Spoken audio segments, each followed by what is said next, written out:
yetmoqda. Shunaqa ochildi badanim, muskullar. Lekin ana shu sheni bomba vobshim. Zo'r ochildi. Lekin tavsiya beraman, endi mana shu sportda yurganlar.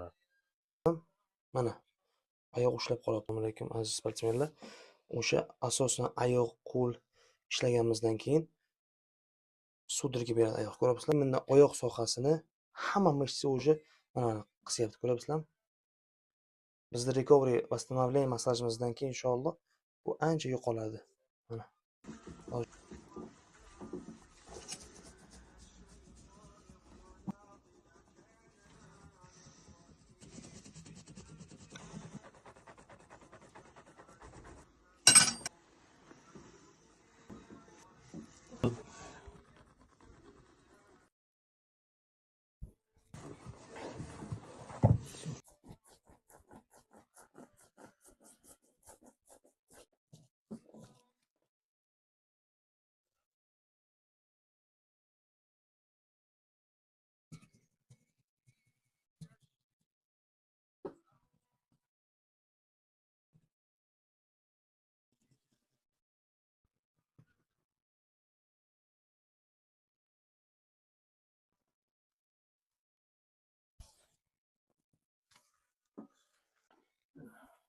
Ular o'taveradi. 5 minut ichida, 5 sekund ichida olsa. Yonibdi.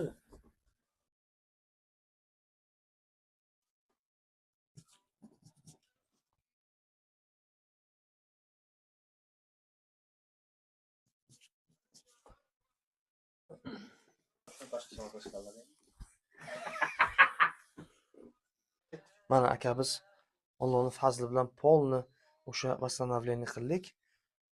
Bu asosan tepa qismida yelka, trapetsiya, grud, biceps, triceps, kistlar polni hammasiga ishlatdik, bo'shatdik. Qani sizda aka чувство samочувствие ayting qani? Menda mana yetmoqda. Shunaqa ochildi badanim, muskullar. Lekin ana shu sheni bomba vobshim. Zo'r ochildi muskullar. Qanday tavsiya qilasizmi o'sha imенно shu sohada yurganlarga? Lekin именно mana shu sohada yurganlar haqiqatan u bir xil masajlar borki, aytiladi, u ham masajga ketish kerak, bu ham masaj. Men hech qaysi masaj tavsiya bermayman, hammasini olib ko'rganman. Именно mana shu masajni qilish kerak. Uni otini bilmayman, qanaqa masaj. Lekin har bitta muskuli bitta ishlov beriladi. Lekin tavsiya beraman, именно mana shu sportda yurganlar. Zo'r bo'ladi. Olinglar. Qoldiramiz profilni Muhammad ukam. Addush rahmat sana.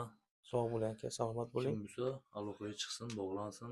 Lekin xursand bo'lasizlar, rozi bo'lasizlar.